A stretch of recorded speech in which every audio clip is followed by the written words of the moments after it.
Let's riff off that. Where do you stand on the whole rest versus rust thing with the Denver Nuggets here? Do you think it's a pro or a con?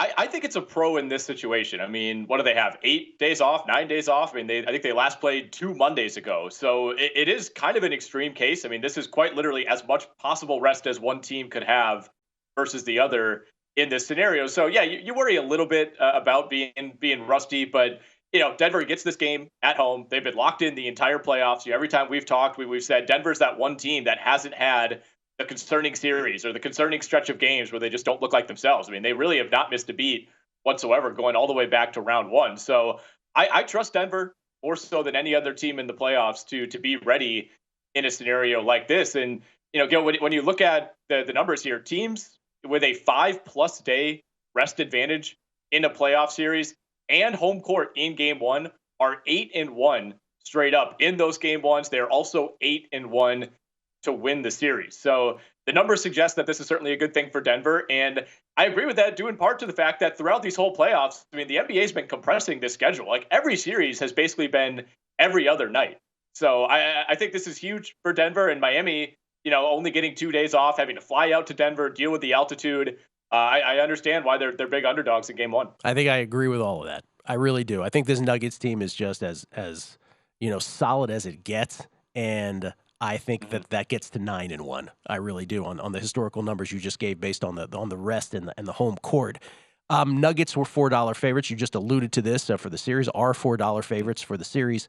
They are 8.5 point favorites in game one. You do believe that both of those are accurate? I do. And look, I think the pretty obvious counter argument is, okay, well, Miami was underdogs in basically every road game against Boston by, 7, 8, 9 points and found ways to win those games, found ways to win that series. Like at what point do they deserve their respect? And I don't really have a counter for that, right? I mean, I think we can look at the rosters of these two teams and say, well, once again, Denver is the team that has a much better roster. They have the best player in the series. I don't think this is as dramatic of a coaching mismatch as the previous couple series were for the Miami Heat. Certainly Michael Malone is one of the best coaches in the league. He's not Eric Spoelstra, but I don't think there's this dramatic chasm between the two like there was between Mazzulla and Spo. So to me, my heart says the Nuggets win this series in 5, maybe 6 games, but I'm kind of grappling with the fact that we need to respect whatever's going on with the Miami Heat here. Whether you believe it's just kind of an incredibly hot shooting run for the last month, whether you believe they've been saving themselves for the postseason, we need to respect them at this point, and we need to understand that they're not going to get completely blown off the court. Like I think Boston and Denver, talent-wise, are very, very close.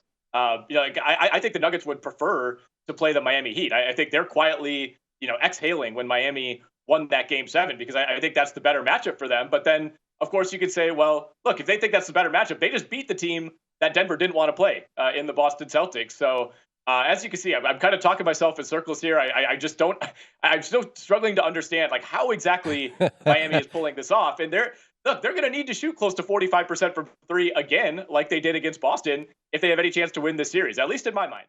Go to VSiN.com/subscribe to become a VSiN Pro subscriber today.